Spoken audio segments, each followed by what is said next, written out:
यहाँ पर कहते हैं किंच और भी भूम्यादि पंचभूतानि स्थान्तृटे पाक शोषण ही हेतुभिश्चावकाशेन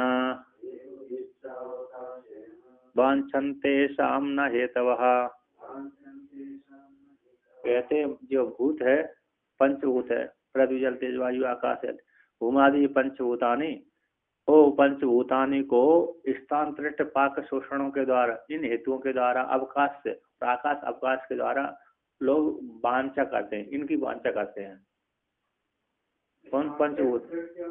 प्यास हो जाने की इच्छा, तृट यानी प्यास, पानी हो जाए, प्यास हो जाने की इच्छा है के लिए जल को चाहता है जीव, प्यास हो जाने के लिए जल को जीव चाहता है। आकाश अवकाश के लिए चाहिए आकाश, और वायु किसके लिए चाहिए? हमको वो देने के लिए, ठंड सांस देने के लिए, हाँ सांस देने के लिए, लेने के लिए। और आकाश अवकाश तेज गर्मी धूप सेंकने के लिए, भोजन के लिए, अन्न आने के लिए, फसल आदि उगाने के लिए। जल चाहिए प्राण चलाने के लिए, अन्न चाहिए भोजन करने के लिए, पृथ्वी है रहने के लिए, पृथ्वी आधार होगा, पृथ्वी नहीं है तो कुछ भी नहीं होगा। तो कहते हैं भूमि आदि ये पंचभूतानि को, इस भूतानि को स्थान्तरित पाक शोषण आदि हेतुओं के द्वारा और अवकाश के द्वारा वांछति जीव वांछा करते हैं। तेषां न हेतु, तो उनके हेतु उनके लिए वो कहते हैं भूमि आदि पांच भूतों स्थान्तरित पाक शोषण आदि के लिए, भूमि के लिए वो हेतु नहीं है। यानी भूमि आदि कहते हैं मेरे लिए स्थान प्राप्त हो जाए, मेरे लिए प्यास हो जाए, मेरे लिए अवकाश मिल जाए, मेरे लिए पाक बन जाए, शोषण हो जाए, अवकाश मिल जाए, आकाश आदि भूमि के लिए हेतु नहीं है। वो जो कहने स्थान्तरित पाक शोषण आदि जो हेतु है वो इनके लिए नहीं है, आकाश आदि के लिए नहीं है, भूमि आदि के लिए नहीं है, मात्र किसके लिए? जीव के लिए है। जीव ही इनको चाहते हैं, ये पंचभूत अपने को नहीं चाहते, इन स्थान आदि को जरूरत उनको नहीं है, क्योंकि हम स्वयं दूसरे को स्थान देने की देते हैं। वो तो पंचभूत तो दूसरे को स्थान देते हैं, और वैसे ही वो पंचभूत ऐसे होते हैं, जड़ होते हैं, है ना। जो भी वस्तु होती है चेतन के लिए होते है, इसलिए चेतन उनको चाहता है, पंचभूतों को चाहता है, स्थान आदि को चाहता है। पृथ्वी जड़ ही है, पृथ्वी जल तेज वायु आकाश प्रकृति के नियम से जड़ ही तो है, उसमें बहुत प्रकृति के नियम के अनुसार होता है पेड़ पौधे, पृथ्वी जड़ ही है। अब ये जड़ नहीं होती तो इसको खोते तो दर्द नहीं होगा उसको सारे जड़ है, मन भी है, बुद्धि भी है, बुद्धि चेतन ऐसी दिखती है वहां पर चेतन का आवाज पड़ता है ना। बुद्धि भी जड़, वृत्ति जड़ है ना, वृत्ति जब तक सातवीं वृत्ति बुद्धि वृत्ति में जब चेतन नहीं प्रतिफलित होगा तो वो उस कुछ काम नहीं होगा बुद्धि वृत्ति से। उसमें चेतन का प्रतिफलित होता है तब उस ज्ञान करता है, स्वतंत्र बुद्धि वृत्ति से ज्ञान नहीं होता।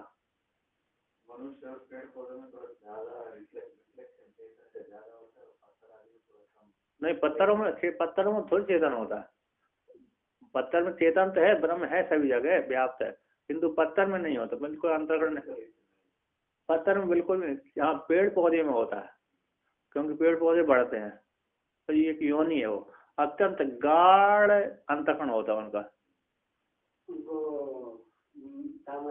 तामस योनि, बहुत अत्यंत, जिसने निकृष्ट कर्म किए ऐसे व्यक्ति को दर्द होता है। तपस्वी तो हो गए, वो तपस्या ही, तपस्या सहन करने के बाद फिर कीड़े मकोड़े बनते हो, उतनी तपस्या सहन करने के बाद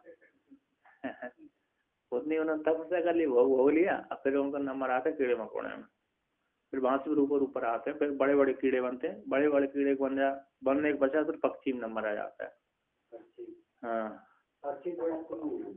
थोड़ा अच्छी होनी है पक्षी, कीड़ों मकोड़ों की अपेक्षा पक्षी ज्यादा अच्छी है। फिर पक्षी के बाद फिर जानवर आ जाते हैं, कभी कभी जानवर में भी अच्छे आ जाते हैं, खराब में पहुंच जाते हैं। असम आ गया फिर तो मनुष्य होने की ज्यादा प्राप्ति हो जाती है। अश्व गाय है, बैल ये है, अश्व है, गो है, हस्ती है, ये थोड़े जल्दी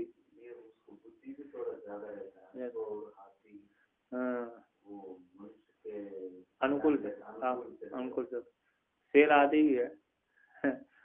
शेर भी है, और वो भी हो सकता है जल्दी उसी। कौन? हाँ पालते हैं ना बाघों को, विदेशी लोग पालते हैं, बहुत शौक है।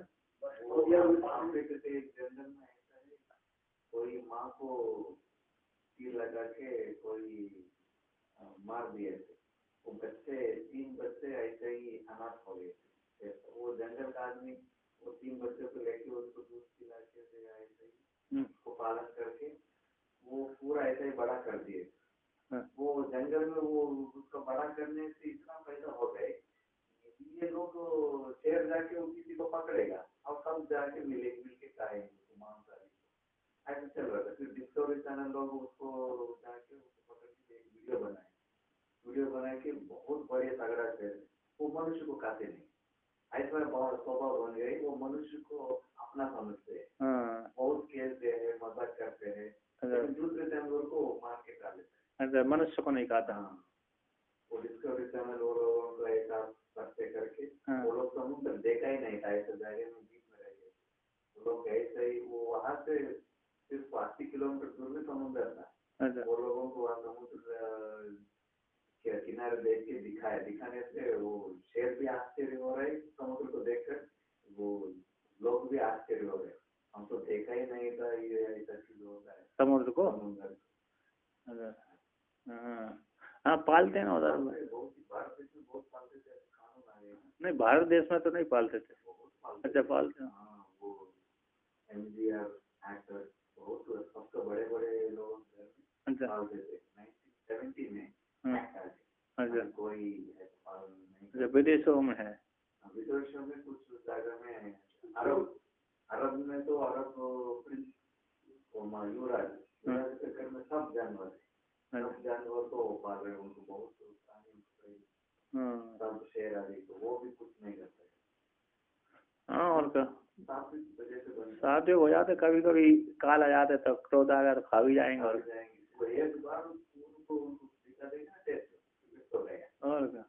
खतरा ही है उनको पालने से। तो टीकाकार कहते हैं यहाँ पर, कहते सर्वे प्राणी ना स्थान प्रदान तृण निवारण पाक कर्ण आर्द्र शोषण अवकाश, शोषण अवकाश हो गया ना वहां पर, अवकाश। हाँ शोषण अव अप्रकाश है ना, शोषण अव प्रकाश, शोषण है ना, शोषण अवकाश है वहां पर,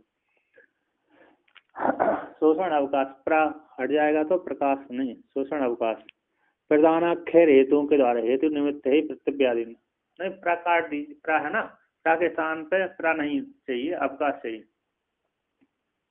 तो कहते हैं शोषण अवकाश प्रधानाक्षर हेतु भीर निमित्त ही प्रत्यव्यादि पंचभूतानि वांछन्ति अपेक्षन्ते। कहते हैं सारे प्राणी स्थान चाहिए, पृथ्वी भूमि प्रदान, और स्थान भूमि क्या देती है, स्थान प्रदान करती है, और तृण निवारण यानी जल है, तृण करने वाला प्यास को बुझाता है। और कहते हैं पाक कर्ण, जो पाक करे अग्नि क्या करती है, जला सिद्ध करती है, भोजन आदि को पाक कर्ण आदि करती है। और अरे जो आर्द्र है, जल है, गीला करता है, अथवा अग्नि है ना, अग्नि क्या करती है, पाकरण और आर्द्र शोषण, गीले को सुखाती है, आर्द्र गीला उसको शोषण करती है और पकाती है। और कहते हैं आकाश अवकाश प्रदान, आकाश क्या करता है, अवकाश प्रदान के द्वारा प्रदान करता है, इत्यादि हेतुओं के द्वारा निमित्तों के द्वारा पृथ्वी आदि 5 भूतों को जीव अपेक्षा करते वांछते चाहते हैं। कहते हैं ऐसा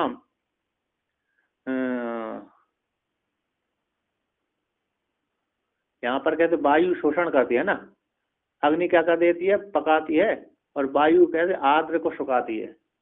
यहाँ पर आर्द्र शब्द से ले लेना, वायु क्या करती है, सुखाती है, आर्द्र गीले को सुखा देती है। अग्नि भी सुखाती है ना, अग्नि भी क्या कर देती है, सुखा देती है, लेकिन वायु को प्रदान करना, शोषण करना, सुखाना, तो वायु सुखाती है। और शोषण अवकाश, आकाश है, अवकाश प्रदान करता है, हाँ प्रदान प्रकाशन पाक करना, पाकज है, और वायु का प्रदान करना शोषण करना, गीली वस्तु को सुखाना, और जल का गीला करना और प्यास बुझाना। और पृथ्वी का अवकाश, आकाश का अवकाश, मुख प्रधान इत्यादि जो प्रधान हेतुओं के द्वारा पृथ्वी आदि पंचभूतों को वांछा करते हैं जीव। कहते हैं ऐसा पृथ्वी आदि नाम न हेतु स्थान वांछती वांछा वांछादि वांछनादि निमित्तानि न संति। कहते हैं इन पृथ्वी आदियों के हेतु नहीं है, अतः वो इनको नहीं चाहते। पृथ्वी आदि 5 भूत इन स्थान को नहीं चाहता, प्यास हो जाने को नहीं चाहता, पाक नहीं चाहता, शोषण नहीं चाहता, सुखाना नहीं चाहता, और आकाश अवकाश नहीं चाहते इत्यादि हेतु उनके लिए नहीं है। तो न संति नहीं है, अतो न स्वयं आकांक्षा, अर्थात स्वयं आकांक्षा नहीं करती इनकी, क्योंकि स्वयं ही दूसरे को देते हैं तो कैसे करेंगे, और दूसरे उनमें अंतःकरण भी नहीं है। अब आगे कहते हैं इदानीम न वारे सर्वस्य कामा इति वाक्य से तात्पर्य है ना। हे मैत्रेयी, सभी की कामना के लिए सभी नहीं होते, अपनी कामना के लिए सभी होते। इस वाक्य तात्पर्य कहते हैं स्वामी वृत्त्यादिकम सर्वम सोपकाराय वांछति तत्तत् कृतोपकारस्तु तस्य तस्य न विद्यते। कहते हैं स्वामी है, भृत्य है, आदि है, नौकर जाकर भृत्यवंश नौकर होता है, सेवक होता है, पति है, पत्नी है, अन्य है, पुत्र पत्र आदि जो भी है। कहते हैं जितने प्राणी हैं सारे प्राणी स्वोपकारा वांछति, अपने उपकार करने के लिए दूसरे को चाहते हैं। तत्कृत उपकार उन प्राणियों को द्वारा किया गया उपकार वह दूसरे के लिए नहीं होता है। तस्य तस्य न विद्यते, उसको प्राप्त नहीं होता। स्वयं के लिए उपकार के लिए होते हैं, दूसरे को स्वयं के लिए उपकार करते हैं, स्वयं के उपकार करने के लिए दूसरे को वांछा करते हैं, उनके लिए उपकार नहीं करते। उपकार होता है ना, तत्त उसका उपकार होता है, तस् उसका न विद्यते, उसके जिसके लिए किया गया उसका नहीं होता, उसके लिए नहीं होता, अपने लिए उनके ऊपर उपकार करता है। अतः हमको इससे प्रयोजन सिद्ध होना है, इसलिए उनकी मददगारी कर देता है। प्रयोजन बिना मंदो बिना प्रवर्तते। तो कहते हैं टीकाकार कहते हैं भृत्यादि सर्वजन स्वामी आदिकम सर्व स्वोपकारा स्वप्रयोजना वांछते। भृत्यादि सिद्धि जन स्वामी आदि भी जो है वे अपने अपने स्वोपकार करने के लिए स्वप्रयोजन करने के लिए वांछा करते हैं। एवं स्वामी आदि भी, एवं स्वामी आदि अपि आदि से कहते ननु श्रोता एवं बहुउदाहरणम दर्शनम किमर्थम किमर्थम कृतम इति आशंका है। ये बहुत से उदाहरण सुने गए हैं, है ना, श्रुति में बहुत से उदाहरण देखे गए, सुने गए, किस लिए किए गए हैं, किस लिए उदाहरण दिए गए हैं, ऐसी आशंका होने पर कहते हैं सर्वव्यवहृति स्वेवम् अनुसंधातुमीदृशम् उदाहरण बाहुल्यम तेन स्वाम वासेन मतिम।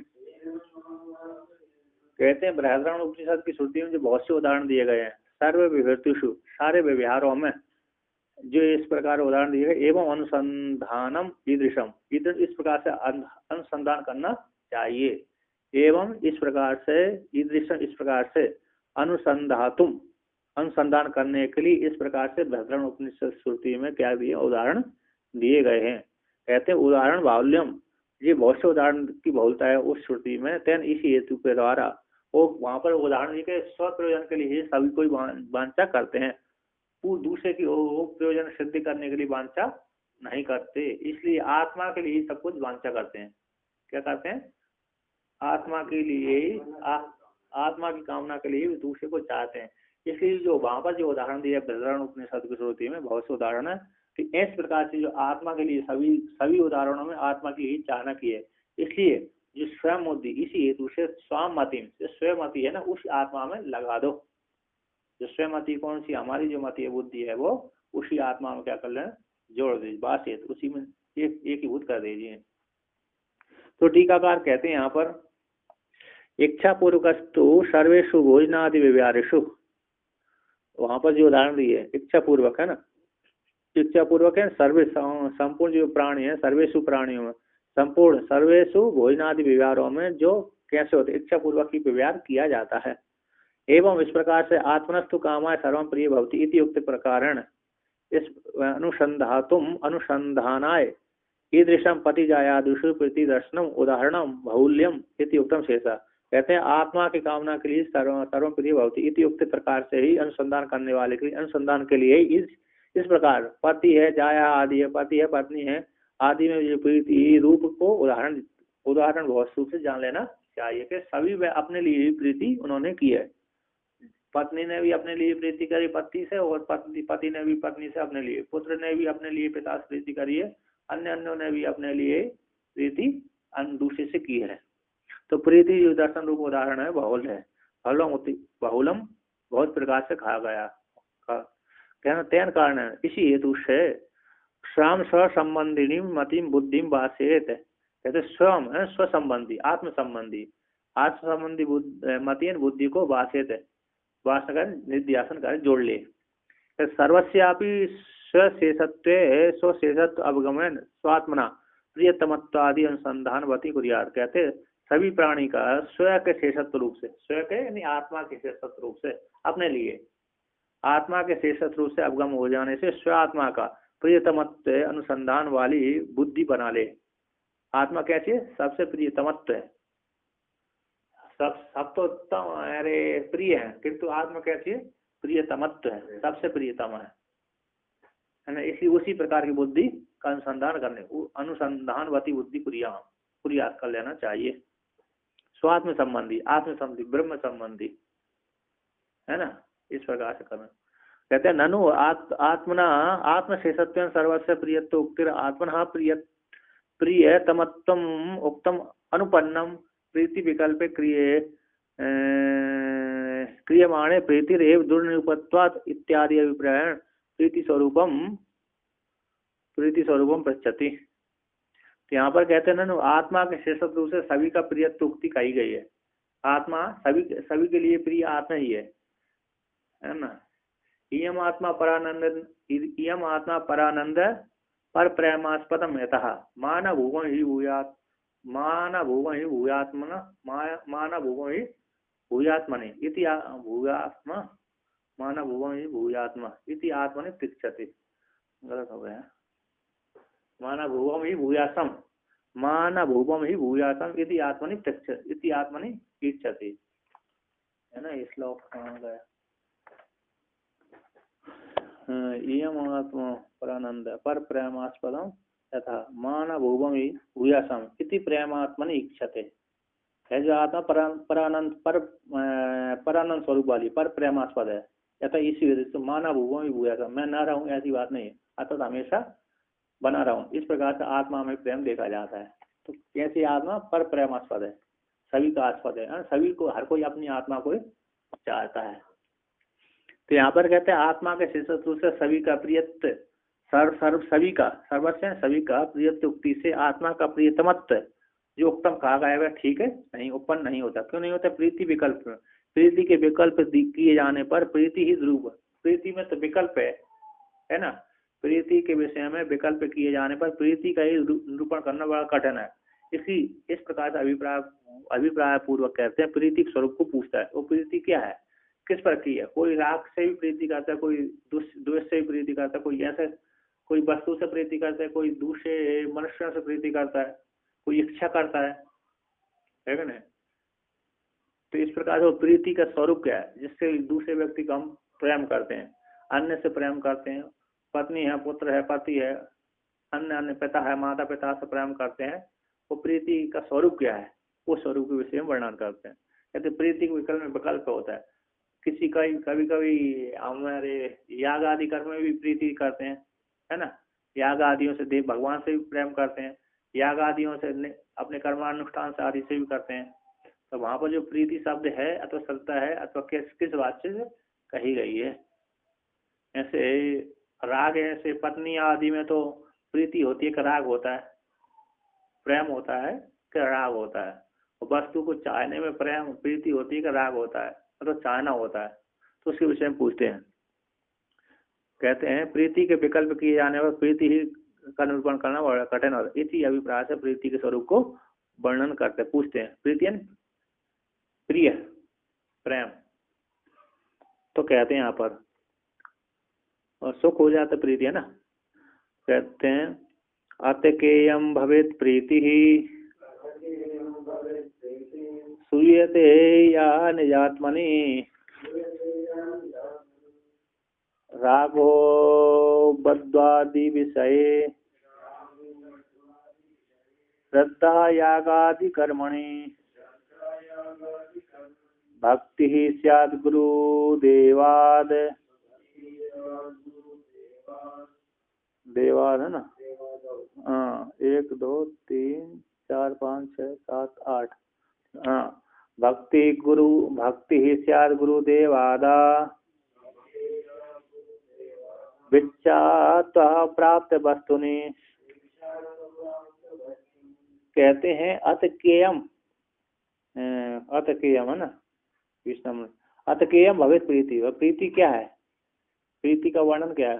का यम, ऐसे आपने प्रीति को उदाहरण दिया। इसमें मनुष्यों में भूमि आदि में प्रेम करता है, जानवरों से अन्यों से प्रेम करता है, जीव अपने लिए प्रेम करता है, आत्मा के लिए प्रेम करता है, अन्य जगह से प्रेम, अन्य दूसरे से व्यक्ति साधन आदि से प्रेम करता है। तो प्रीति है क्या।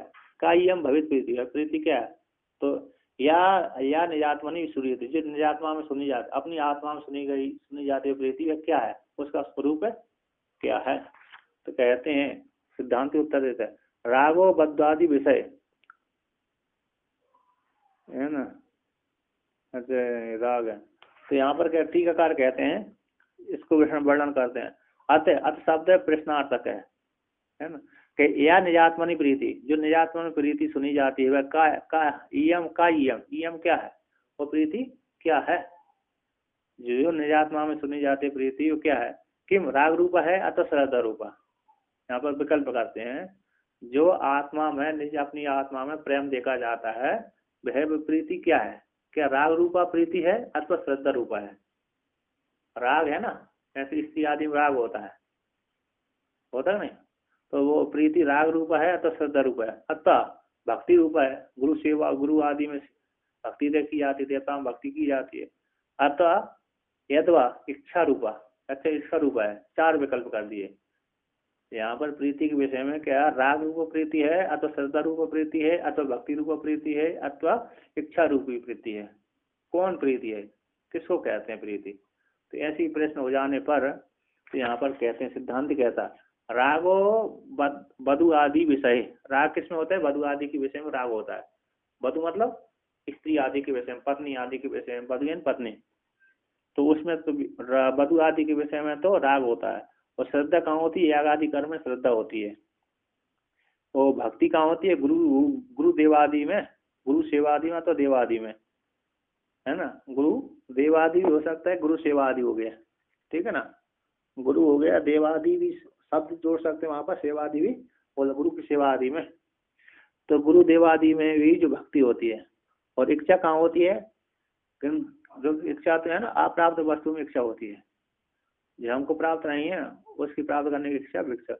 आशा प्रतीक्षा है ना, आशा प्रतीक्षा होते हैं, आशा और प्रतीक्षा। आशा कहाँ गई, हमको ये वस्तु देगा नहीं।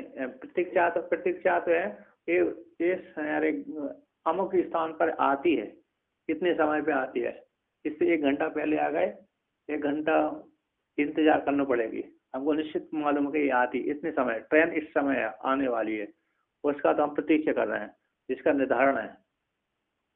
और इच्छा और प्रतीक्षा आशा किसकी होती है, हम इसके पास में गए हैं, ये देगा कि नहीं देगा, संशय। वहाँ पर आशा में संशय रहता है, तो इच्छा में संशय रहता है। ये जैसे भोजन में है, एक बार तो मेरे रसगुल्ला चल गए, दोबारा चलाएंगे कि नहीं चलाएंगे है कि नहीं। दोबारा के एक बार तो खा लिए जल्दी जल्दी, है कि नहीं, तो संशय रहते हो, दोबारा देख आ ही नहीं रहे कि आएंगे कि नहीं आएंगे। कभी कभी आ जाते हैं, कभी कभी आते ही नहीं है। तो आशा हो गई, वो कभी प्राप्त हो सकती है, कभी नहीं प्राप्त हो सकती है। अब प्रतीक्षा निश्चित आएगा ही, है ना। प्रतीक्षा कर रहे हैं हम उसका, तो आएगा, वो समय आता ही है। उसको कोई विघ्न हो गया तो नहीं, प्रतीक्षा में वो विघ्न बात अलग है, लेकिन वो नहीं होता विघ्न। प्रतीक्षा मतलब उसी की है, प्रतीक्षा का अर्थ है मतलब वो पक्का मालूम है वो आएगा, वो वस्तु प्राप्त हो। हाँ, तो देर हो सकती है, लेट हो सकती लेकिन आएगी जरूर। लेकिन वो आशा में मिल भी सकती, नहीं मिल होगा यार। कई चीजें ऐसे कि प्रतीक्षा करते करते चला जाता। अब करते अब हो गई, बहुत ज्यादा विघ्न आ गए उसमें, देर और ज्यादा देर हो गई, लेकिन वो दूसरी दिन आती है फिर वो, है क्या नहीं। कई बार क्या होता है कि कोई विदेश गया है, हाँ अपना बांधव या परिचय, हाँ, तो उसके लिए अपने माँ बाप या इधर के लोग प्रतीक्षा करते हैं, अब फिर वहाँ रम जाता है और इसको भूल जाता है, फिर वो 20 साल 25 साल तक नहीं आता। हाँ तो प्रतीक्षा करते करते उसकी माँ मर जाती है, ऐसा ही हो जाता आएगा आएगा। वो प्रतीक्षा आसाम आसाम बैठा था, आशा प्रतीक्षा नहीं आशा थी वो, है ना। आशा लगाई उसे कि आएगा कि नहीं आएगा, आएगा आएगा आ रहा है आएगा। प्रतीक्षा तो 2 घंटा 3 घंटा की 4 घंटा की होती है, फिर तो आशा कोटि में पहुंच जाती है क्या नहीं। आएगा कि नहीं, आज आ सकता है कल आ सकता है, नहीं है निश्चय नहीं होता, क्योंकि 10-20 साल हो गए थे, वो तो प्रतीक्षा नहीं हो रही आशा लगा के बैठे हो, आशा पूरी हो सकती नहीं हो सकती है। तो प्रतीक्षा मतलब घंटा 2 घंटा 3 घंटा की होना चाहिए होती है। तो यहाँ पर कहते हैं तो अप्राप्त वस्तु की इच्छा होती है। तो टीकाकार कहते हैं किम किम शब्दार्थ चतुर्षु अपि पक्षेषु प्रीति। जो किम शब्द आया ना यहाँ पर, है ना, किम शब्द यहाँ पर कहाँ आया, पीछे शुरू में आया। तो किम शब्दार्थ चतुर्षी पक्षों में प्रीति के चारों पक्षों में सर्व विषयत्व न संभवती, है ना। किम शब्द से चतुर्षी पक्षों में, किम शब्द से यहाँ पर किम शब्द से चतुर्षु अपि पक्षों में केयम है ना यहाँ पर, कायम यहाँ पर है। तो यहाँ पर किम शब्द का अर्थ है चतुर्षु पक्षों में, चारों पक्षों में प्रीति सर्व विषयत्व न संभवती। चारों पक्षों में जो है ना, वधु है, श्रद्धा है, याग आदि कर्म है, भक्ति है और अप्राप्त वस्तु है, उसमें प्रीति नहीं होती। किम शब्द चतुर्षु पक्षों में प्रीति का सर्व विषयत्व न संभवती इति, इसको लेकर कहते हैं। चारों पक्षों कहते हैं रागच्छेद प्रीति हो, कहते राग वधु आदि में राग होता है, न स्यात वहां पर है प्रीति नहीं होती, राग होता है, न में स्यात न याग आदिशु, कहते यहाँ पर कहते हैं रागादिश्चित वधु आदिशु में ही होता है, न याग आदिशु में। राग आदि कहाँ होता है, वधु आदि में ही होते हैं, राग अरे याग आदि कर्म में नहीं होता। राग हमारा किस में होता है, वधु आदि में होता है, याग आदि में राग नहीं होता, कहते हैं। और श्रद्धा चेत यागादिशु, कि श्रद्धा याग आदि में ही होती है ना, वधु आदि में श्रद्धा नहीं होती, व्यभिचार होता है वहां पर, श्रद्धा नहीं होती। कहते हैं भक्ति चेत भक्ति को वो हमारे भक्ति मान भक्ति प्रीति हो, तो भक्ति तो कैसे गुरु आदि में होती है, गुरु आदि में गुरु देवता आदि है, गुरु देव आदि ना, गुरु आदि में गुरुदेव आदि हो गए। कहते हैं न इस्यात न इतरेशु, इतर में नहीं होती श्रद्धा, भक्ति नहीं होती, पत्नी में भक्ति नहीं होती, है ना। भक्ति में प्रेम, वहां पर प्रेम जोड़ लिया जाता है, और इसमें नहीं होता है। वधु आदि कौन है, याग आदि में भक्ति नहीं होती, भक्ति भाग हो गया, भक्ति श्रद्धा हो गई है, विश्व भक्ति सेवा गुरु आदि सेवा वो कर्म हो गया, श्रद्धा हो गया, श्रद्धा करके हम करते हैं कर्म। तो भक्ति तो गुरु आदि देवता आदि में होती है। और इच्छा कहते हैं इच्छा चेत अपराध वस्तु विषय में ही होती है, अन्य तीनों में नहीं होती। तो इसलिए न सर्वविषयत्व प्रीति नहीं है, इन चारों में प्रीति नहीं है। कहते उक्त प्रकार चतुष्टय अतिरिक्तम पक्षम आदाय उत्तरम होगा। उक्त प्रकार से कहते हैं, उक्त जो प्रकार का है चतुष्टय, उक्त प्रकार चतुष्टय से अतिरिक्त पक्ष को लेकर के उत्तर को कहते हैं। क्या कहते हैं, तर्यस्तु सात्विकी वृत्ति सुख मात्रानुवर्तिनी प्राप्ते नष्टे पि सद्भावाद इच्छा तो व्यतिरिच्यते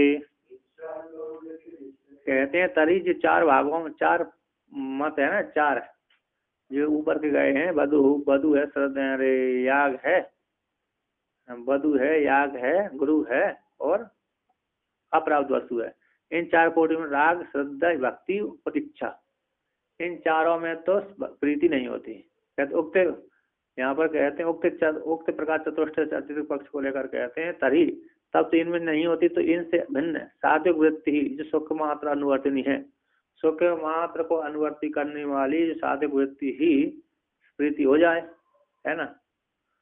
कहते हैं सात्विक वृत्ति सुख मात्र को अनुवर्तन करने वाली, सुख मात्र को अनुवर्तन, जहाँ सुख होता है वहाँ प्रीति होती है, जहाँ सुख नहीं होता वहाँ प्रीति नहीं होता है। हमको भोजन करते हैं इसलिए उसकी प्रीति होती, क्यों, हमको पोषण करता है वो, इसलिए उसका प्रेम करते हैं हम, भोजन से, अन्न से उसका पालन पोषण करते हैं, अगर देख रेख करते हैं, चूहा न खा जाए, अन्न न खाया, क्यों, क्योंकि वो हमारे शरीर का पुष्टि का हेतु है।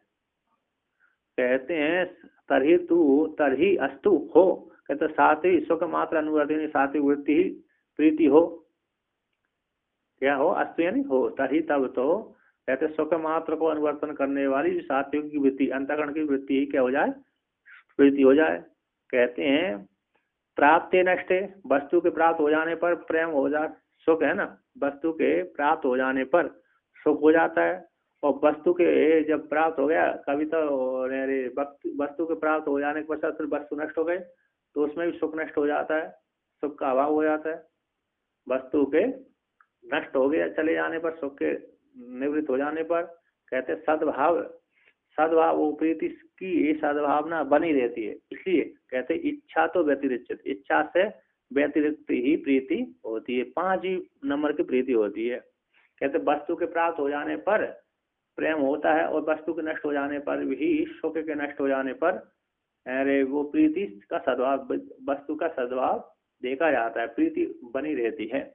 इसलिए इच्छा से व्यतिरिक्त प्रीति है। तो टीकाकार यहाँ पर कहते हैं,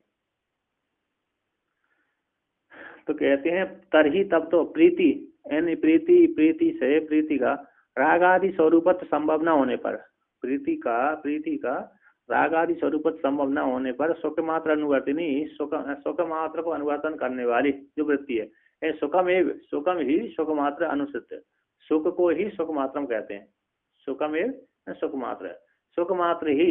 सुख मात्र को अनुसरण करके वर्तती जो रहता है वो सुख मात्र अनुवर्तनी वृत्ति, यानी सुख एक गोचरा, तो सुख एक गोचर वृत्ति है, वो ही कैसे प्रीति है। तो यहाँ पर सुख एक गोचर जो वृत्ति बन रही है वह सुख एक विषयक है, कैसी, सुख एक विषयक जो वृत्ति बन रही है, सुख एक गोचरा जो वृत्ति है, अर्थता गोचरा इति अर्थता, अर्थ से कहते हैं, इसी अर्थ से सात्विकी, वहां पर कहते हैं सुख मात्र अनुवर्तनी वृत्ति सात्विकी, जो सात्विक कहते हैं सत्वगुण परिमाण रूपा, सत्वगुण परिमाण रूपा जो वृत्ति है, अंतःकरण की वृत्ति है, वो प्रीति हो, अस्तु हो, पूर्व पक्षी कह रहा है ना, तो प्रीति हो, तो कहते हैं ननु सात्विकी सत्वगुण परिणाम रूपा जो वृत्ति भी है, अंतःकरण की वृत्ति है, प्रीति हो जाए, और सुख एक गोचर जो वृत्ति बन रही है वही अंतःकरण के परिणाम स्वरूप वृत्ति कैसे सुख रूप वाली हो जाए।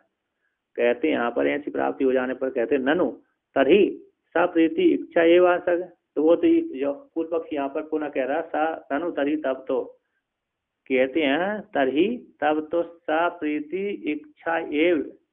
इच्छा ही है, इति आशंका को परिहार करते हैं प्राप्त है, जो अंतःकरण की जो वृत्ति में जो सुख हो रहा है वो तो इच्छा ही है, अंतःकरण की वृत्ति तो क्या हो रहा है, जो अंतःकरण की वृत्ति में सुख रूप वृत्ति बन रही है वो तो कैसे है, वह प्रीति वह इच्छा ही है, क्योंकि प्रीति वो अंतःकरण की वृत्ति में बनाते हैं, सुख को देख करके बनाते हैं, दुख को देख करके दुखकारी वृत्ति बन गई, सुख को देख करके सुखकारी की वृत्ति बन गई। तो कहते हैं वह तभी तब तो सब प्रीति है, अंतःकरण की सात्विक अंतःकरण की वृत्ति है, प्रीति है, वह तो इच्छा ही है, ऐसी आशंका को लेकर के परिहार करते हैं। तो कहते हैं इच्छा तावत अप्राप्त सुखादि मात्र विषय, इच्छा किसको बोलते हैं, अप्राप्त सुखादि मात्र विषय है इच्छा होती है, जो प्राप्त नहीं था ऐसे प्राप्त करने की इच्छा, प्राप्त अप्राप्त सुखादि मात्र विषय ही इच्छा होती है। अप्राप्त वस्तु की प्राप्त करने की इच्छा इच्छा कहलाती है।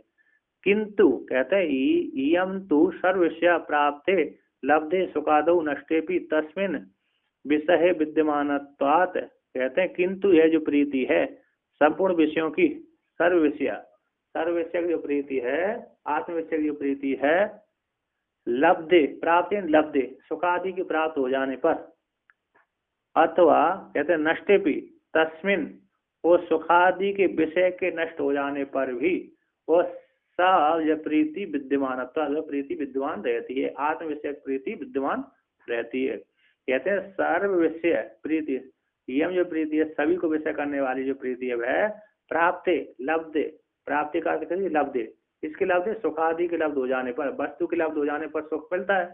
और तो कहते हैं नष्टे भी तस्मिन, कहते हैं तस्मिन विषय, उस विषय के नष्ट हो जाने पर, जो जिस वस्तु का प्राप्त किया तो उस विषय के नष्ट हो जाने पर भी वह प्रीति आत्म संबंधी जो प्रीति है, प्रेम है, वो विद्यमान रहता है, चाहे वस्तु हो चाहे ना हो। अपनी संबंधी आत्म संबंधी जो प्रीति है कैसी रहती है, विद्यमान रहती है। कहते हैं अतः इच्छा तो यानी इच्छा व्यतिरिक्त विद्यते, कहते इच्छा से व्यतिरिक्त प्रीति देखी जाती है, भिन्न, इच्छा से भिन्न है। आत्म संबंधी जो प्रीति आत्मा प्रीति है वो इच्छा से भिन्न है। राग श्रद्धा भक्ति और इच्छा से भिन्न पांचवी प्रीति है। उसी को यहाँ पर अब आगे कहते हैं, स्वरूप वर्णन करते हैं। इदानीं सुख साधन भूतेषु अन्नादिषु अपीव आत्मनि प्रीति दर्शनात् आत्मनो अपि अन्नादिवत सुख साधना तो स्याद् इति आशंकत। कहते हैं इदानीं जो इस चार जो हेतु दिए थे, चार वर्णन किए थे, राग श्रद्धा भक्ति रूप इच्छा है ना, इनसे भिन्न पांचवी प्रीति है। तो प्रीति है तो हम अन्न आदि में भी जैसे प्रीति अन्न आदि भी प्रीति का साधन होते, ऐसे भी आत्मा की प्रसन्नता के लिए प्रीति है, सुखरूप जो आत्मा है उसकी प्रसन्नता के लिए वो प्रीति है। अतः प्रीति भी साधन है, जैसे प्रीति आत्मा के लिए होती है, जैसे अन्न आदि आत्मा के लिए होते हैं, उसी प्रकार जो प्रीति भी आत्मा के लिए होती है, तो वो भी साधन हो जाए। जैसे अन्न आदि साधन है उसी लिए उसी प्रकार आत्मा भी सुख का साधन होने के कारण वो भी उस साधन कोटि में मान लिया जाए। तो यहाँ पर कहते हैं इदानीं सुख साधन भूतेषु अन्नादिषु, कहते सुख के साधन भूत जो अन्नादि है उन अन्नादि समान आत्मा में भी प्रीति के दर्शन होने से, आत्मा में भी प्रीति का दर्शन होने से आत्मा को भी सुख का साधन मान लिया जाए। कहते आत्मा का भी अन्नादि के समान सुख साधनत्व हो जाए, इति आशंका को लेकर के कहते हैं। सुख साधन तो पादेरे अन्नपानादया प्रिय। कहते हैं अन्नपान आदि जैसे सुख के साधन है ना, सुख के साधन सुख साधनता रूप उपाधि से अन्नपान आदि प्रिय है, प्रीति के वैसे होते हैं। सुख साधनता रूप उपाधि को लेकर के सुख के साधन है, इसी सुख के साधन होने के कारण अन्नपान आदि रूप उपाधि, अन्नपान आदि के अन्नपान आदि विषय में प्रीति होती है सुख के साधन होने से। सुख के साधन होने के कारण सुखरूप उपाधि होने से अन्नपान आदि कैसे तो प्रिय के विषय होते हैं, है ना, उनसे प्रीति देखी जाती है क्योंकि सुख के साधन है। तो सुख के साधन होने के कारण अन्न आदि कैसे है प्रीति के विषय बनते हैं, प्रेम के विषय बनते हैं, तो सुख साधन रूप उपाधि वाले होने से। तो टीकाकार कहते हैं यहाँ पर उपाधि है सुख के साधन है अन्नपान आदि, कहते हैं अन्नपान आदि सुख साधनत्वोपाधि न, अन्नपान आदि है सुख के साधन रूप उपाधि के द्वारा यथा प्रिय दृष्टा जैसे प्रिय देखे गए तथा उसी प्रकार से आत्मना भी अनुकूल्यात प्रियत्वाद अन्न आदि समान सम अन्नोपानादिवत सुख साधन तो स्याद। कहते हैं पूर्व पक्षी का प्रश्न यहाँ पर, जैसे अन्नपान आदि सुख के साधन होने से उपाधि सुख साधन उपाधि के द्वारा जैसे प्रिय देखे गए उसी प्रकार आत्मा भी अनुकूल होते हैं। आत्मा के प्रति अनुकूल है, आत्मा के प्रति अनुकूल होने से अनुकूल के लायक है, अनुकूल होने से प्रियत्व होने से पर प्रेमास्पद होने से अन्नपान आदि के समान अन्न आदि के समान अन्न आदि के व्रत अन्न आदि के समान सुख का साधन मान लिया जाए आत्मा को। ऐसी प्राप्ति हो जाने पर सिद्धांति कहता है अन्नादि जो भी आत्मा का अनुकूल होने से ही उसको हाथ में रखते हैं। हाँ, नहीं ये तो जैसे बेटे प्रहलाद को भी मारने के लिए तैयारी हो गई। हाँ, तो अनुकूल नहीं था। अनुकूल नहीं था और रावण विभीषण को हाँ, वो भी अनुकूल नहीं, तो उसको मार दिया, मार रहा था। और सांपों का नाम कद्रु। हाँ कद्रु, वो बेटे को शाप शाप भी दे दिए थे ना। हाँ, बहुत से सर्प मारे गए थे जन्मेजय के यज्ञ में, उन्हीं के हिसाब से मारे गए थे। सब रिश्ते में देखा जाता है कि सबसे अनुकूल होने से ही कार्य होता है, प्रतिकूल होने पर नहीं। तो कलयुग में हुआ था। कलयुग में हुआ था, लेकिन वो शराब उसकी यहाँ पर कलयुग में आग का फलीभूत हुई थी उसकी। कद्रु ने शराब तो दे दिया था, लेकिन वो अपने पुत्रों को दिया तो वो उनको मरना ही था, जिनको दिया था उनके वंशज भी मरे और उनके वो भी मरे। बहुत से जो उस भगवान की शरण में चले गए वो नहीं मर पाए। ऐसे शेषनाग है, अन्य अन्य है, जैसे तक्षक है। तक्षक तो इंद्र की शरण में चला गया था, वो भी मरने वाला था, इंद्र भी मुख्य था उसी के। उसको मार ही रहा था वो, तो इंद्र की सिंहासन के नीचे बैठ गया ना, तो इंद्र ने उसको रक्षा करी। जब इंद्र देख सिंहासन ऋषियों ने देखा नहीं आ रहा, तो राजा से बोल दिया जन्मेजय, इंद्र सहित आहुति डालो। इंद्र सहित जब आहुति डाली तो इंद्र भी आ गया, आकाश में गिरने ही वाला था। तो आस्तिक नाम का जो ब्राह्मण था उसने रोक दिया। फिर वो है ना वेद व्यास तो थे। हाँ वो है, और वो आकर नहीं, सब आ गए थे। वो जन्मेजय बहुत बलवान था, आया था उनके है। भगवान जो गुरु मानता था उनको नहीं, सब ऋषियों ने आस्तिक को पहले बिना सोचे वरदान दे दिया था।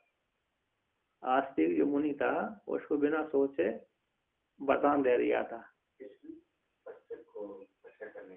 नहीं, उसने ब्राह्मण आया था, उसने कहा जो तुम मांगो, मेरे यज्ञ में आयो, जो तुम मांगो मैं दूंगा, तो ऐसे बता दिया था। उसी समय उसी को रक्षा करने के लिए वो आया था। आस्तिक मुनि का नाम बोलने से कोई सर्प का डर। पराशर का तो नहीं मालूम, विष नहीं काम करता, क्योंकि उसने विष को सर्पों की रक्षा करी थी। उसके नाना थे ना सर्प। और एक मंत्र गरुड़ा ये भी है। और नगरम एक मंत्र है, शिव जी ने दिया है। नगरम मंत्र 20 बार पढ़ो और सर्प को जिसने सर्प को काटा है उसको पिला दो, अथवा बिच्छू ने काटा है उसको पिला दो, तो शायद नहीं चढ़ता। हाँ, तो सर्पों का भय हो गया था एक जगह, तो भगवान शिव जी की आराधना करके उन्होंने कहा ये मंत्र पढ़ो नगरम, और इसको 20 बार पढ़ करके उसको पानी पिला दो तो जहर उतर जाएगा।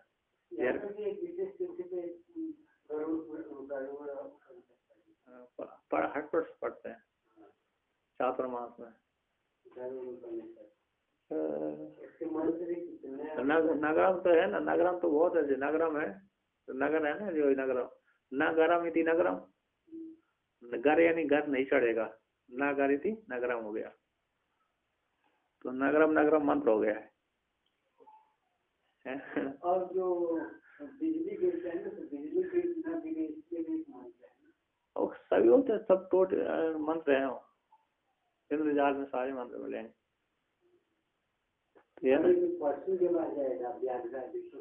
उनके भी है, उनके नहीं, उनके भी हैं और सारे नहीं, वो उन्हें सिद्धि करना पड़ती है उनको, बिना सिद्ध नहीं होगा कोई मंत्र है, कोई सिद्ध करना पड़ती है, बिना सिद्धि के नहीं होगा, कुछ भी नहीं होगा। आपकी याद मात्र से थोड़ी होता, शब्द मात्र ज्ञान से नहीं होगा, थोड़ा अनुष्ठान करना पड़ेगा।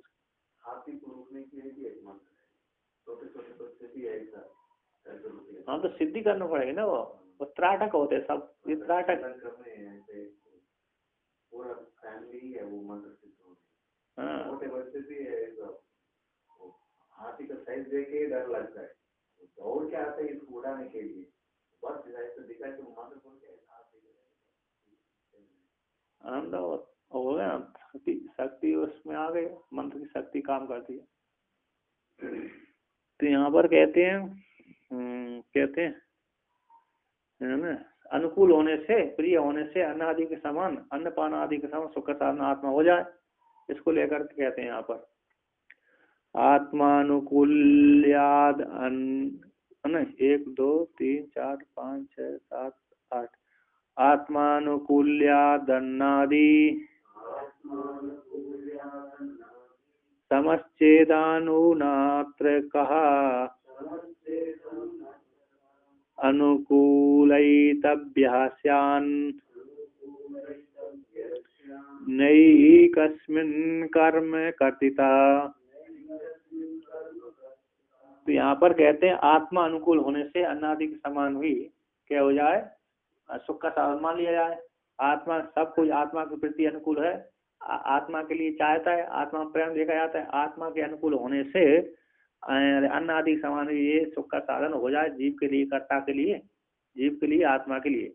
आत्मा सभी के प्रति अनुकूल होने से, जैसे अन्न सभी के प्रति अनुकूल है तो सुख के साधन है, उसी प्रकार आत्मा भी सभी के प्रति अनुकूल होने से ये भी सुख का साधन मान लिया जाए। यदि चीज ऐसा कहो तो यहाँ तक पूर्व पक्षी है ना, कहते यदि आप ऐसा कहते हो तो कहते अमुना अत्र लोके, कहते अत्र इस अस्मिन लोक में है ना, इस लोक में सुख के साधन रूप से, अनुकूल तव्य रूप से, कहते अनुकूल बनाने के लायक है, यानी प्रसन्न करने के लायक है।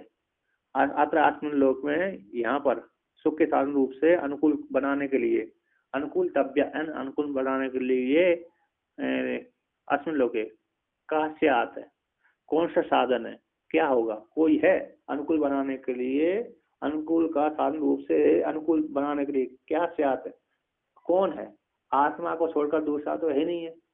अनुकूल ही तव्य, अनुकूल बनाने के लिए कौन है, जिसके लिए आत्मा को सुख का साधन बनाया जाए। कहते हैं स्यात, कौन है ऐसा जिसके लिए आत्मा को अनुकूल बनाने, आत्मा को प्रसन्न करने लायक है, ऐसा कौन दूसरा व्यक्ति है, आत्मा है जिसके लिए आत्मा को सुख के लिए, है ना, आत्मा को सुख देने के लिए, दूसरे जीव को सुख देने के लिए आत्मा को साधन रूप से बनाया जाए, ऐसा कौन है। अतः न कोई भी आत्मा से भिन्न कोई भोक्ता है ही नहीं है, आत्मा से भिन्न कोई दूसरा है नहीं जिसके लिए आत्मा को साधन बनाया जाए। कहते उसी के लिए हो जाए, उसी आत्मा के लिए वही आत्मा सुख का साधन हो जाए। कहते न एकस्मिन कर्म कर्तता, एक ही आत्मा में, एकस्मिन आत्मा में, एक ही आत्मा में कर्म भी हो जाए, वो कर्ता भी हो जाए, ऐसी बात संभव नहीं होता। एक ही आत्मा में कर्म करते विरोध होता है, एक ही आत्मा में कर्म करता नहीं बन सकता। वही आत्मा कर्म बन जाए, वही आत्मा कर्ता बन जाए, वही सुख का साधन बन जाए, वो सुख रूप हो जाए, सुख भोगने वाला हो जाए, ये संभव नहीं है। एक ही में नहीं होता, दूसरे दो तो हो जाते हैं, है ना, एक भोगने वाला हो जाता है, एक भोग हो जाता है, किंतु यहाँ पर एक ही है, उसमें ना ऐसे अरे कोई भोगता है ना भोग है। तो इसलिए कोई भी आत्मा से कोई भोगता नहीं है, इसलिए आत्मा को अनुकूलित तब्बा कैसे बनाएंगे, अनुकूल बनाने लायक वो है ही नहीं है आत्मा को छोड़ करके। तो यहाँ पर टीका कहते हैं अत्र, कहते हैं टीकाकार कहते हैं अत्र अनुमानम सूचितम, यहाँ पर अनुमान को सूचित करते हैं। विमतः आत्मा सुख साधनम भवितुम अर्हति प्रियत्वात् अन्नादिवत, विवाद का विषय वो जो आत्मा है वह सुख का साधन होने के योग्य है। क्यों, प्रियत्व होने से, अन्नादिवत प्रिय होने से, जैसे अन्न आदि प्रिय हैं, जैसे अन्न आदि कैसे हैं प्रिय हैं, सुख के साधन होते हैं, आत्मा के लिए हो, तो उसी प्रकार ये आत्मा भी सुख के साधन के योग्य है। क्यों, प्रियत्व, सभी के प्रिय होने से। तो यहाँ पर कहते हैं, तो इस प्रकार से अनुमान हो जाने के बाद उपाधि कहते हैं अन्न पानादि भोग्यत्व उपाधि इति अभिप्रायण परिहारती, जैसे अन्नपान आदि भोग्य है ना, अन्नपान आदि भोग्य है ना, तो यहाँ पर अन्नपान आदि भोग है तो उपाधि है, तो प्रियत्व होने से अन्नादि वर्ग के, तो अन्नपान सुसुप्ति आदि में तो अन्नपानी नहीं काम देते, जैसे सुसुप्ति आदि में अन्नपान आदि का कार्य नहीं होता, इसलिए वहां पर सुख के साधन वो नहीं है। वहां पर तो आत्मा ही सुख रूप होती है। स्वप्न में भी अन्न जागृत के अन्नपान आदि स्वप्न में भी प्रयोग नहीं देते। जो अन्नपान आदि दूषित होगा वो सुख नहीं देता। जो अन्नपान आदि कैसे होते हैं, दूषित हो गया है ना, तो वो सुख नहीं, सुख का हेतु नहीं है, सुख का साधन नहीं बन पाता। तो जैसे अन्नपान आदि सुख के अन्नपान आदि भोग्यत्व है तो उपाधि है, इसी प्रकार अन्नपान आदि भोग्यत्व है, किंतु प्रियत्व होने से अन्नपान आदि जो दृष्टांत दिया है वो दृष्टांत आत्मा को सुख के साधन रूप से सिद्ध नहीं कर सकता। अन्नपान आदि ऐसे सुख के साधन, उसी प्रकार आत्मा भी सुख के साधन हो जाए ऐसा नहीं है। आत्मा सभी का प्रेमास्पद है। और आत्मा जहाँ तो अन्नपान आदि, तो अन्नपान आदि तो दूसरे के लिए है, किंतु आत्मा तो आत्मा ही है, आत्मा दूसरे के लिए होती नहीं है। आत्मा से भिन्न यदि दूसरा कोई भोक्ता होता तो ठीक है, वो उसको साधन मान लिया जाता।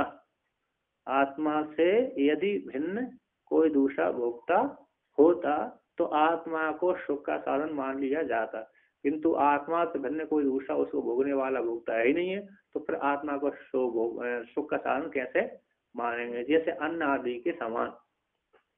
तो अन्नपान आदि भोग्यत्व उपाधि इसी अभिप्राय को लेकर के परिहार करते ना, ऐसी बात नहीं है। कहते अमुना, यहाँ पर इस प्रकार से अत्र लोके अमुना सुख साधनतः अनुकूलितव्या कहा स्यात्। कहते अत्र अस्मिन् लोक में, पृथ्वी लोक में, अमुना यहाँ पर जो सुख के साधन है, अनुकूलितव्या अनुकूल बनाने के योग्य है, प्रसन्न करने के योग्य है ना, अनुकूल बनाने के लायक है। जो लायक है क्या स्यात्, कौन है, न कोपी, जिस आत्मा को कहते हैं जो इस लोक में सुख के साधन रूप से अनुकूल बनाने के लायक कौन हो सकता है, अगर कोपी नहीं है, अतः आत्मा से भिन्न कोई है ही नहीं है। कहते हैं आत्मा अतिरिक्त से भोक्तृभाव, आत्मा से भिन्न दूसरे का भोक्ता का अभाव होने से जिसके लिए आत्मा को सुख के साधनों से बनाया जाए, है ना। यहाँ पर कहते हैं सुख के साधन रूप से अनुकूल बनाने के लिए ऐसा कौन है जो आत्मा से अतिरिक्त हो। तो जिससे आत्मा से अतिरिक्त हो, तो आत्मा से अतिरिक्त होने के कारण इस आत्मा को सुख का साधन बनाया जाए, ऐसा तो कोई है भी नहीं है। तो कहता आत्मा से अतिरिक्त भोक्ता का अभाव होने से इसलिए कोई भी सुख का साधन बनाने, आत्मा सुख का साधन बनाने के योग्य नहीं है। कहते ननु स्वयं एवं अनुकूलितव्या स्यात्, स्वयं ही आत्मा स्वयं के लिए सुख का साधन मान लिया जाए। आत्मा स्वयं ही, जैसे आत्मा दूसरे के लिए सुख का साधन नहीं बनती, कोई आत्मा से भिन्न कोई भोक्ता है नहीं है। कहते पूर्व पक्षी कहता है तो स्वयं ही अनुकूलितव्या, स्वयं ही अनुकूल हो जाए, यानी सुख के साधन रूप से स्वयं ही उत्पन्न हो जाए, स्वयं ही कर्म बन जाए, स्वयं ही भोक्ता बन जाए, भोग बन जाए, स्वयं भोक्ता बन जाए। कहते स्वयं ही अनुकूलितव्या, स्वयं ही अनुकूल हो जाए, प्रसन्न हो जाए, प्रसन्न करने लायक बन जाए, अनुकूल बनाने के लायक हो जाए, स्वयं भोगने के लायक हो जाए। तो इसको लेकर कहते हैं न एकस्मिन् इति, एक में ही ये कर्म करता दोष नहीं होता, कर्म करता नहीं होता। कहते एकस्य एव आत्मनो युगपत उपकार्यत्वम उपकारत्वम चैति धर्मद्वयं विरुद्धता। कहते एक आत्मा का, एक ही आत्मा का एक साथ है, एक ही काल में उपकार्यत्व भोक्तापना और उपकारत्व यानी भोग सुखदायकत्व, ये दोनों एक ही काल में धर्मद्वय विरुद्ध थे। कैसे धर्मद्वय कैसे विरोध को प्राप्त होते हैं एक ही काल में, है ना। हाँ, दो व्यक्ति हों तो एक ही काल में दो हो सकते हैं, तो एक ही काल में एक ही व्यक्ति भोक्ता भी बन जाए और भोग भी बन जाए और कार्य भी बन जाए और कारक भी बन जाए, नहीं होता। एक ही व्यक्ति स्वयं के लिए भोग हो जाए, स्वामी भोक्ता बन जाए, स्वामी भोग हो जाए और स्वामी भोक्ता बन जाए, ऐसा नहीं होता। तो ठीक यहाँ पर कहते हैं ननु, यहाँ पर वर्णन करते हैं ननु अन्नादिवत सुख साधनत्व अभावे भी सुखवद भोक्ति शेषता स्यात् इति आशंका आत्मनो निरतिशय प्रेमास्पदत्वात् मैवम इति पर्याते।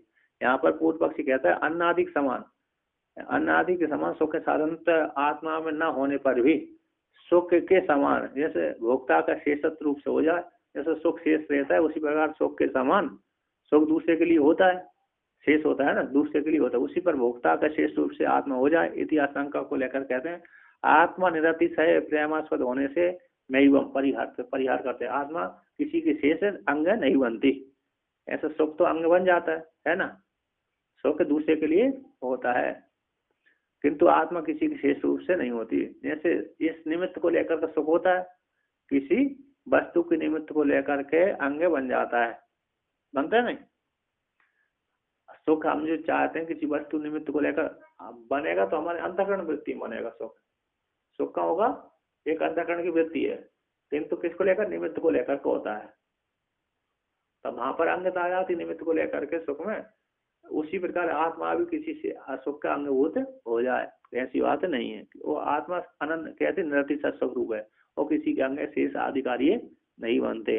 तो कहते हैं सुखे वैषयिके प्रीति मात्र मात्रमात्रति प्रिया सुखे बहविचरत्येषा नात्मने बहविचारिणे। कहते वैशेषिक सुख में जो प्रीति मात्र है, वैशेषिक सुख में जो प्रीति दिखती है वो प्रीति ना होगा, प्रीति मात्र होती है। आत्मा तो अति प्रिय, आत्मा तो कैसी अति प्रिय होती है। वैशेषिक सुख में तो प्रीति मात्र देखी जाती है, प्रेम मात्र देखा जाता है। आत्मा में वैशेषिक सुख में ना घटपट आदि जो वैशेषिक सुख है उसमें तो प्रीति मात्र देखी जाती है, किंतु आत्मा कैसी अति प्रिय है, सबसे निरतिशय है। अति प्रिय में निरतिशय है। कहते सुखे व्यभिचरिती ऐसा प्रीति, जैसे सुख में वैशेषिक सुख में तो ये प्रीति व्यभिचार को प्राप्त हो जाती है। अब वैशेषिक नष्ट हो गए तो प्रीति चली गई। हमारे पास वो वैशेषिक सुख कैसे प्रतिकूल हो गया तो उसमें प्रीति चली जाती है।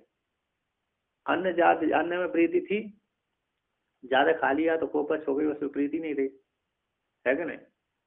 अब पानी पीने मधुर लेकिन खरा आ गया तो प्रीति नहीं उसमें, है ना। अब ठंडी के समय धूप अच्छी लगती है लेकिन गर्मी के समय वही धूप अच्छी नहीं लगती। तो कहते हैं वैसे सुख में तो व्यभिचार देखा जाता है, वैसे सुख वाली प्रीति में व्यभिचार देखता है, किंतु ना आत्मा नहीं व्यभिचार है। आत्म संबंधी जो प्रीति है ना वो कभी व्यभिचार को प्राप्त नहीं होते। टीकाकार कहते हैं यहाँ पर वैशेषिक वैषयी के यानी विषयजन्य, वैसे क्या होता है विषय जन्य सुख में जो प्रीति मात्र है, प्रीति ही है ना। कहते प्रीति ना निरतिशय प्रीति मात्र, प्रीति अकेली है, प्रीति मात्र है, प्रीति ही अकेली है, निरतिशय प्रीति उसमें नहीं है। आत्मा तो अति प्रिय, कहते आत्मा तो अति प्रिय निरतिशय प्रेम विषय। आत्मा तो कैसी है, अति प्रिय है, निरतिशय प्रेम का विषय होती। अतो इसलिए न विषय जन्य सुख तुल्य, कहते विषय जन्य सुख के समान आत्मा नहीं है। जैसे विषय सुख होता है उस पर आत्मा नहीं है, उसी का विषय से जन्य सुख के तुल्य आत्मा नहीं है। अत्र उभयत्र में, तत्र वहां पर उभयत्र में उपपत्ति कहते हैं सुख व्यभिचरति। तो वैसे सुख में तो व्यभिचार होता है किंतु आत्मा में व्यभिचार नहीं होता। सुख यानी वैसे सुख में जायमान ऐसा जो प्रीति है व्यभिचरति, व्यभिचार को प्राप्त होती है। यानी कदाचित सुखांतरम गच्छति, कभी इस काल में सुख दे रही दूसरी काल में सुख वो नहीं दे रही, तो कदाचित सुखांतर को भी प्राप्त हो जाती है। न तस्मिन नियत अवतिष्ठते, वह प्रीति है ना उसी एक विषय में ही अवतिष्ठित नहीं रहती। तस्मिन उसी एक में ही नियत अवतिष्ठते न प्रीति, एक वस्तु में ही प्रीति बनी नहीं रहती। हमको गाड़ी की प्रीति है, वाहन की प्रीति है, आज वो कल खरीद लिया पूरा तो उसमें प्रीति नष्ट हो जाती है, फिर दूसरे की इच्छा हो जाती है, फिर दूसरे की इच्छा हो जाती है, तो प्रीति एक ही विषय में नहीं रहती।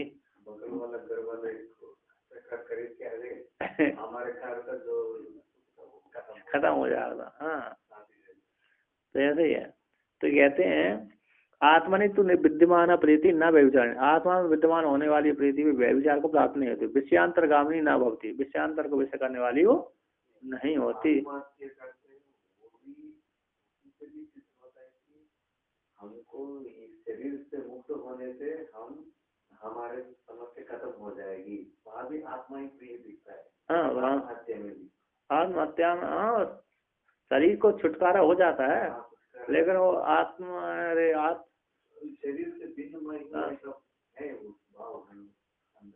भाव नहीं, शरीर से भिन्न तो जानता भी है लेकिन कम ही जानता है। हाँ जानता शरीर से भिन्न, क्योंकि उसने कई बार अपने माता पिता आदि को जलता हुआ देखा, जलाया है, बहुत से लोगों को जलाया है। शरीर से भिन्न होती है आत्मा, ये जानते हैं। लेकिन फिर भी रूढ़ नहीं हो पाते, उसमें छुटकारा पाते। समस्या का परिष्कार समझते हो, आत्मा से करने वाला। हाँ शरीर खत्म होने से मेरा समस्या का परिष्कार। हाँ समस्या छूट जाऊंगा मैं। हाँ ऐसा रूढ़ ही है उनको, चिंता से ग्रस्त हो जाते ना, परेशान हो जाती है, तो ये समस्या छूट जाएगी, अब दोबारा नहीं आएगी, ऐसा करके आत्महत्या कर लेते हैं। किंतु उनको समस्या में पड़ जाते हैं, प्रेत योनि में चले जाते हैं। नहीं कई प्रेत योनि हो जाते, कई वर्ष, लाख, हजारों वर्ष। आत्महत्या बहुत सबसे बड़ा पाप है नहीं है, आत्महत्या में कई वर्षों तक प्रेत योनि भटकते रहते हैं।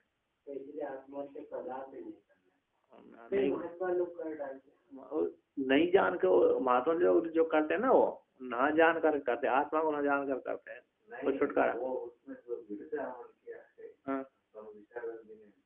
हरिद्वार में एक किसी को अच्छा काशी का नाम जिससे थोड़ा पहले है, वो सीनियर है, बहुत लोगों को शास्त्र पढ़ाया से, जब उनको कुछ गले में प्रॉब्लम आ गई, तो जब तक कुछ दिन ट्रीटमेंट कर रहा था, जब तक वो पाठ पढ़ा सकते थे तब तक वो ट्रीटमेंट लेते थे डॉक्टर से।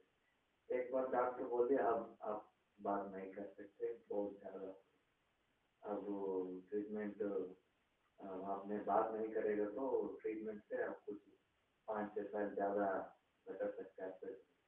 नहीं, अगर हम बात नहीं कर पाते तो इस शरीर का रहने का क्या मतलब है, कोई फायदा नहीं, आप छोड़ दिए तो 7 दिन कुछ खाया नहीं पिया नहीं, छोड़ दिया।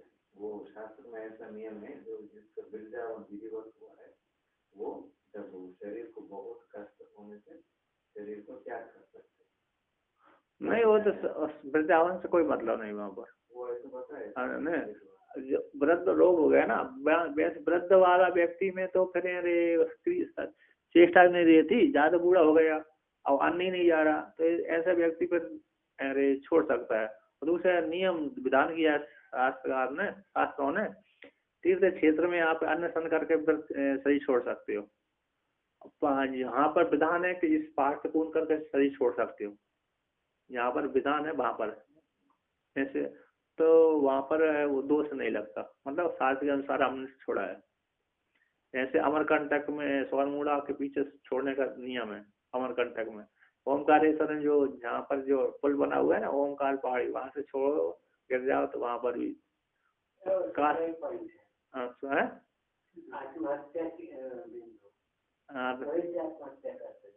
करते थे, इधर हर जगह है, अब नहीं करते, जैसे अभी तो पकड़ लेते। काशी करवट है, काशी करवट में यही है, काशी में तो वहां पर आत्मा वो कर लेते थे, अब मुक्ति के लिए करते थे। तो बहुत जगह शास्त्र ने वर्णन किया है, प्राय करके है, अनशन करके छोड़ना चाहिए, प्राय करके। तो वो दर्द होता है ना, तो व्यक्ति छोड़ देता है, भोजन नहीं किया तो छूट जाता है, अनशन अच्छा रहता है, लास्ट में अनशन नहीं होता है। अब भोजन जा ही नहीं रहा जीव के मुख में, तो क्या करेगा वो, चम्मच 2 चम्मच भी नहीं जा रहा, तो वो फिर ऐसे ऐसे छूट जाता है, तो लास्ट में छूटता ही है। तो गले का कैंसर हो जाने पर तो गला पूरा खराब हो जाता है। हाँ, जो ये देखा कौन है कि नहीं, अब ऐसे ही हो जाता है, गले के बिना घोड़ा पुंसी हो गए तभी खराब हो जाता है। तो यहाँ पर कहते हैं आत्मविषय की जो प्रीति है व्यभिचार को प्राप्त नहीं होती, अतो इसी निरतिशय प्रीति सा निरतिशय प्रीति, आत्म संबंधी प्रीति कैसी है, निरतिशय प्रीति है। कहते हैं यहाँ पर सुख गोचर आया प्रीति व्यभिचारम दर्शते, सुख विषय की जो प्रीति होती है ना, व्यभिचार को व्यभिचारम देखा जाता है उसमें, उसको लेकर कहते हैं एकम त्यक्त्वा अन्यदा दत्ते सुखम वैषयिकम सदा न आत्मा त्याज्यो न चादेयस तस्मिन् व्यभिचरेत कथम। कहते हैं वैशेषिक सुख, तो वैशेषिक सुख है वह एक सुख को त्याग करके अन्य को घृत करता है सदा, कहते सदा वैशेषिक सुख है, एक सुख प्राप्त कर लिया उसको छोड़ करके फिर दूसरे को प्राप्त करने की इच्छा करता रहता है। हमने आज ये होगा, अब कल ही ऐसे आज कितनी सब्जी खाई, करेला की सब्जी खाई, 10 दिन से वही वही खा रहे हैं हम, तो खाते खाते ही हो गए। तो दूसरे दिन आलू की सब्जी, अन्य की सब्जी खाने की इच्छा होती है। कहते हैं एकम वैश्विक सुख को, एक सुख को छोड़ करके अन्य प्रकार दूसरे सुख को प्राप्त करने की इच्छा करता है व्यक्ति जीव। तो ना आत्मा त्याग जो ना चाहे, किंतु आत्मा जो कैसे ना तो त्याग करने की योग्य, ना गृहित करने, ना तो गृहित करने के योग्य है, ना त्याज है ना उपादेय है। तस्मिन व्यभिचारित, फिर जब ग्रहण और त्याग करने के योग्य है ही नहीं है, तो फिर उसमें व्यभिचार कैसे होगा? आत्म संबंधी प्रीति का व्यभिचार कैसे होगा? किंतु अन्य वैसे सुख तो ग्रहण और त्याग करने के योग्य होते हैं, इसलिए वहां पर त्याग दिया जाता है और गृहित कर लिया जाता है। किंतु आत्मा में ग्रहण और त्याग होते नहीं है, इसलिए वहां पर व्यभिचार का संबंध भी नहीं है। तो टीकाकार कहते हैं आत्मा तो तद अभाव दिखलाते, अयोग्य होने से आत्मा में योग्यता त्याग करने की और गृहित करने की योग्यता ही नहीं है ना, इसलिए वहां पर व्यभिचार भी नहीं होता। ठीक है। ओम